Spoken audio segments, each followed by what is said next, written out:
ধর্মীয় অনুভূতিতে আঘাতের অভিযোগ বাউল শিল্পী আবুল সরকারের জামিন না হওয়ায় মানিকগঞ্জের আইনজীবীদের মধ্যে প্রতিক্রিয়া ও স্লোগান।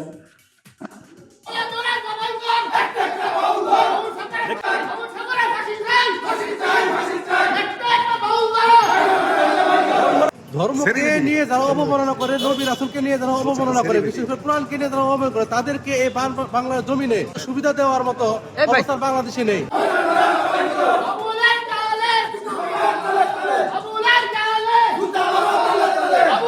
আইনজীবী সমিতির সকল বিজ্ঞ আইনজীবীগণ এই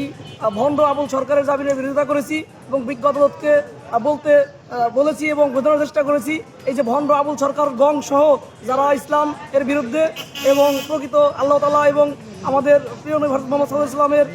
বিরুদ্ধে যারা অবমাননাকর কটূক্তিমূলক কথাবার্তা বলে এই ভণ্ড বাউল শিল্পীদের বিরুদ্ধে ব্যবস্থা নিতে হবে এবং আদালতকে যেন বলেছি আমরা যে এর দৃষ্টান্তমূলক শাস্তি হতে হবে।